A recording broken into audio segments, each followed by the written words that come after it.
Hey Falcons fans! A huge NFC South clash is coming up against the New Orleans Saints, and we've got a lot to unpack. We're diving deep into the latest injury report, focusing on Drake London and Kyle Pitts, and exploring how their statuses could impact Sunday's game. But that's not all. We've got some exciting rumors and player spotlights to cover, so stick with us until the end. Before we get started, smash that like button and subscribe so you don't miss any future Falcons analysis.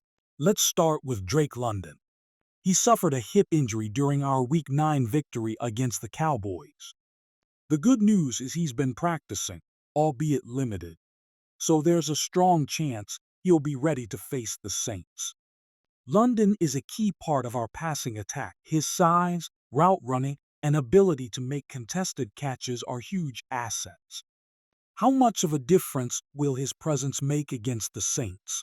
Let me know in the comments. Next up is Kyle Pitts, dealing with a nagging hamstring injury. He was limited in practice again on Thursday. While it might be precautionary, a fully healthy Pitts changes the dynamic of our offense.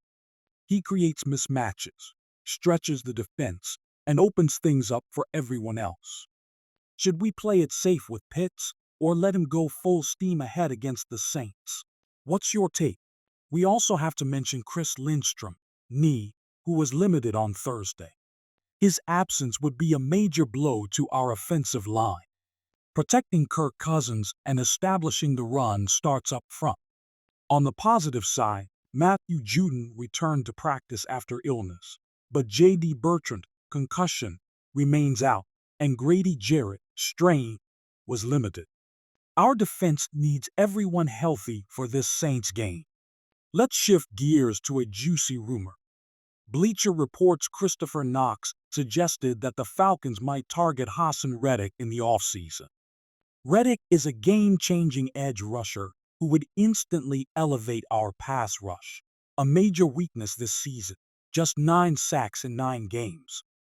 While it's early to talk free agency and salary cap implications are huge, this is definitely a name to keep an eye on. The Atlanta Falcons are in the driver's seat in the NFC South with a perfect 4-0 record in the division. We're heading to New Orleans for a showdown with the Saints, and there's no room for error.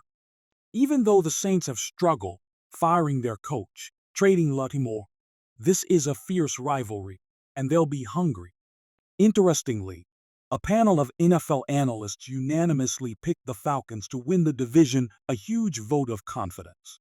While we have a 2-game lead, 7 of our 9 games have been decided by 1 score, and half our wins required fourth-quarter comebacks. That shows resilience, but also highlights how tough our journey has been. We have a relatively easy schedule remaining, but 5 of our last 8 games are on the road, including tough trips to Denver and Minnesota. Nothing is guaranteed. The Buccaneers, trailing by 2 games, still have a shot, especially with an easier remaining schedule and the potential return of Mike Evans. They could make a wild card run, but overcoming the Falcons seems a long shot. Let's talk about Bijan Robinson. This guy is special, a true Swiss Army knife. He excels running, blocking, and receiving. He's a leader on and off the field, fully embracing the Atlanta culture. Coach Raheem Morris raves about him, and the chemistry with Kirk Cousins is undeniable. Cousins wants Robinson involved in everything. His performance against the Cowboys, 86 rushing yards, 59 receiving yards, and his recent touchdown streak highlight his crucial role. With a shaky Saints team ahead and the Falcons soaring high, it's an exciting time to be a fan. The division is ours to lose, and with leaders like Robinson stepping up, the potential is limitless. Can we sustain this momentum? Will Bijan continue to dominate?